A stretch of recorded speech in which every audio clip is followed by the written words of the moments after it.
Welcome back to Art Talk Podcast. As you can see, this is video. I normally do audio, but I've had a few people say, "Are you going to do video podcasts?" And also too, now you can see my happy face, and then look, it's weird when you're looking at yourself and you try to. This is a melting clock and Salvador Dali right there. If I turn it at an angle, maybe you can see it better. No, maybe if I play with the lighting, let's see what happens. Maybe you can see it better than that. You can see it better like that. See his mustache? And to give you an idea of the difference between, let's see, what's better lighting? Let's play around. Is this annoying? Is this annoying? I feel like Will Ferrell. Is this annoying? Okay. So what's the difference between American art connoisseurs and European art connoisseurs? And I'm being generous when I say American art connoisseurs. I was at the gallery and a European walks in, and they see this and they say, "Oh, Salvador Dali," because he was the last master of the 20th century. And I said, "Oh yes, she recognized Dali." And then we talked about Dali. We had a great conversation because they did know what they were talking about. An American came in later and they said, "Oh, is that one of the Pep Boys?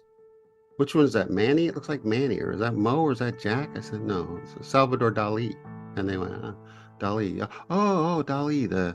And I go, "Yeah, remember the melting clocks and all that stuff." And so that's the difference between an American art buyer and a European art buyer. And the reason for that is because America is a younger country. So in Italy and other places, you have generations of people who have owned Rembrandt and, all of the Raphael and all of those masters' works, and they tend to keep them a lot of times. So the father will tell the son or daughter or whoever, or the mother will tell them, never sell this. It needs to go to the next generation. And in the United States, if a young person gets a hold of a Rembrandt and someone offers them a lot more than they paid for it, or let's say they inherit it, they tend to sell it much faster and easier, but you're better off holding on to it. And there's a lot of reasons why. Think about leverage.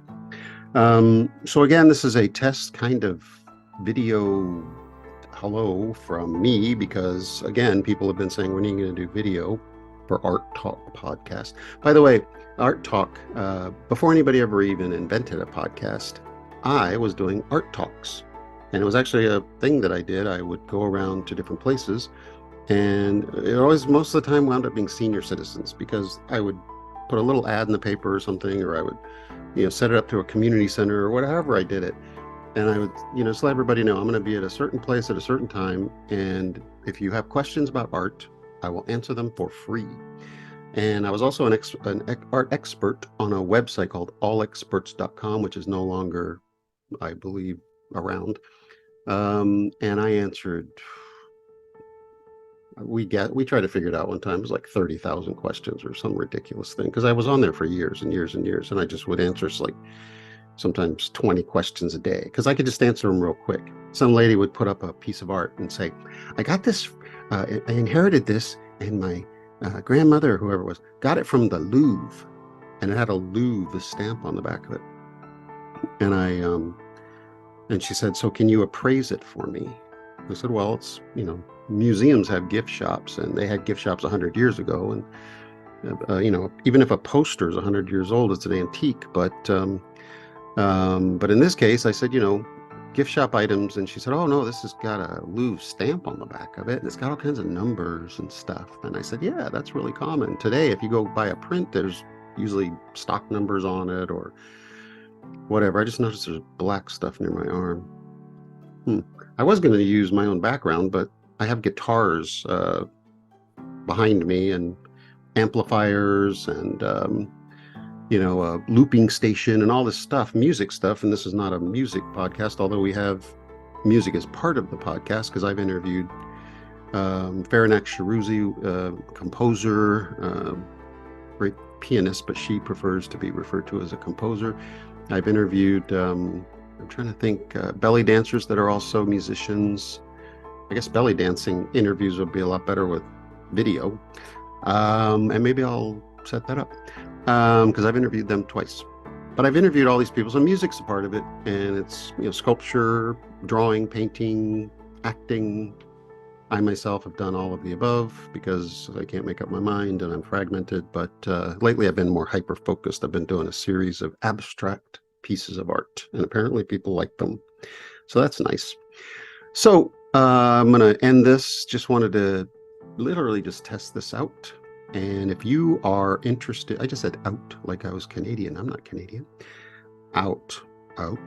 Anyway, if you are interested in being talked at or talked to or questioned or interviewed, I would be more than happy to do that if it's art related. So if you're a doctor, I'm probably not going to interview you unless you paint on the side.